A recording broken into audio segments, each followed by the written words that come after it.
High everyone, नमस्ते। Food and beverage नेपालमा यहाँलाई धेरै धेरै स्वागत छ।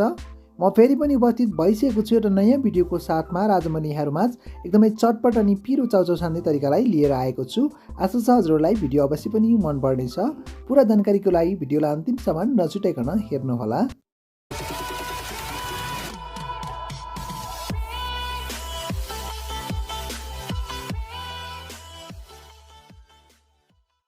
सबैभन्दा पहिले चाउचाउ सान्नको लागि हामीले एउटा वाइवाई चाउचाउलाई लिएका छौँ। यसको ठाउँमा चाहिँ हजुरलाई मनपर्ने कुनै पनि चाउचाउलाई लिन सक्नुहुनेछ। र सुरुमा चाहिँ हामीले यसरी चाउचाउलाई नखोलिकन भित्र यसरी माड्ने। यसरी मार्दाखेरि चाहिँ यो मसिनो हुन्छ र यसलाई हामी खोलिदिन्छौँ। र खोलिसकेपछि अब हामीले यसलाई एउटा बोलमा राख्छौँ।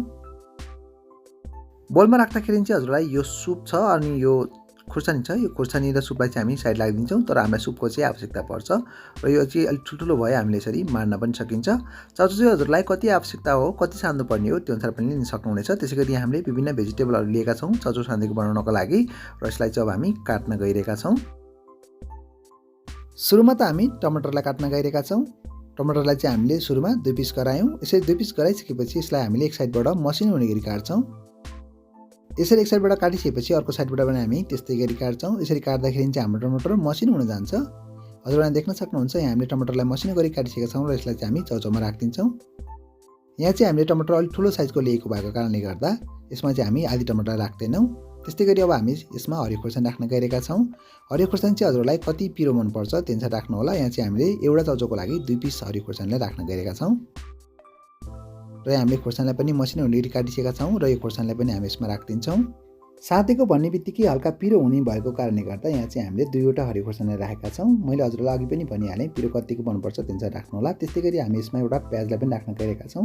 सुरुमा हामीले यसरी प्याजलाई 2 पिस गरायौँ र यसलाई चाहिँ हामी टमाटरलाई जस्तै गरी एक साइडबाट यसरी काट्छौँ। त्यस्तै गरी अर्को साइडबाट पनि प्याजलाई हामी त्यस्तै गरी काट्छौँ। यसरी काट्दाखेरि चाहिँ हाम्रो प्याज पनि मसिनो हुन जान्छ। हजुर यहाँ देख्न सक्नुहुन्छ। र यसरी काटेको प्याजलाई पनि हामी यो चाउचाउमा राखिदिन्छौँ। त्यस्तै गरी यहाँ हामीले थोरै हरियो धनियालाई लिएका छौँ र यो हरियो धनियालाई पनि हामी मसिनो हुने गरी काट्छौँ। यहाँ हामीले हरियो धनियालाई पनि मसिनो हुने गरी काटिसकेका छौँ र यो काटेको हरियो धनियालाई पनि हामी यो चाउचाउमा राखिदिन्छौँ। त्यसै गरी यहाँ हामीले चाउचाउ सान्देकोमा राख्नको लागि एक किस्रा लसुनलाई लिएका छौँ र यो लसुनलाई पनि हामी मसिनो गरी काट्छौँ। हामीले सान्देको आइटम बनाउँदाखेरि चाहिँ अदुवा र लसुनलाई चाहिँ सकेसम्म नछुटाइ राख्नुपर्छ। यसले चाहिँ हाम्रो सान्देको आइटमको स्वाद एकदमै तीखा र अनि मिठो बनाइदिन्छ। हजुर यहाँ देख्न सक्नुहुन्छ हामीले लसुनलाई मसिनो गरी काटिसकेका छौँ र यो काटेको लसुनलाई चाउचाउमा राखिदिन्छौँ। त्यस्तै यहाँ हामीले चाउचाउ सान्देकोमा राख्नको लागि सानो टुक्रा अदुवालाई पनि सफा गरेर केला लिएका छौँ र यसलाई पनि हामी लसुनलाई जस्तै गरी मसिनो गरेर काटेर राख्न गइरहेका छौँ। र अदुवा पनि हामीले लगभग लसुन जति नै राख्न गइरहेका छौँ। यहाँ हामीले प्याज र टमाटर भन्दा लसुन र अदुवालाई चाहिँ अलिकति मसिनो हुने गरी काटेका छौँ।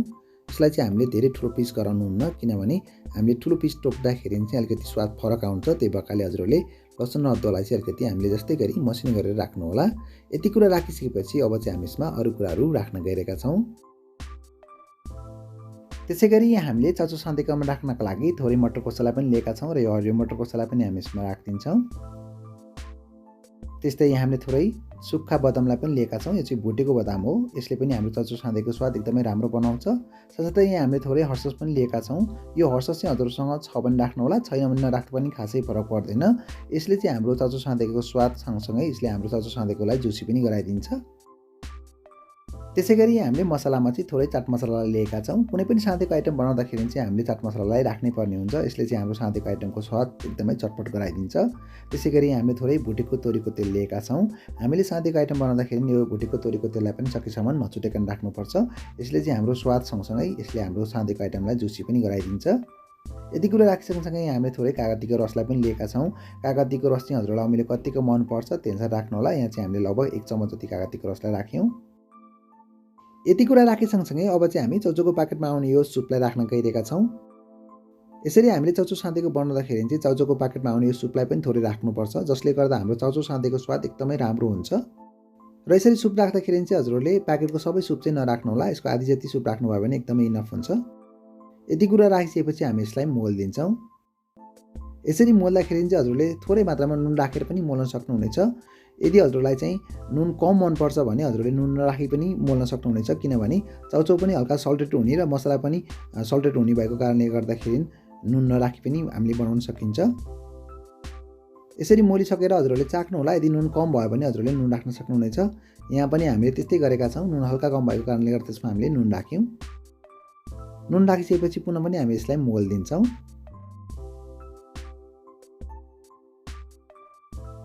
यसरी मोलिसकेपछि पनि हाम्रो चच्चो साँधेको पूर्ण रूपमा सर्भ गर्नको लागि तयार भइसकेको छ।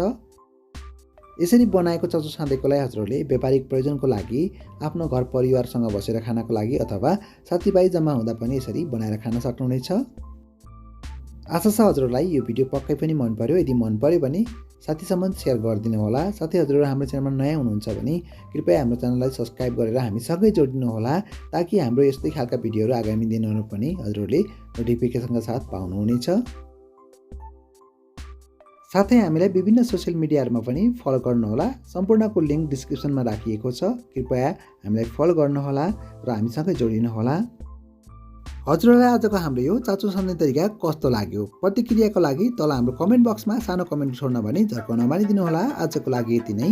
पुनः अर्को भिडियोमा भेटिने बाचाका साथ यहाँहरूमा छुटिन्छौँ। By by.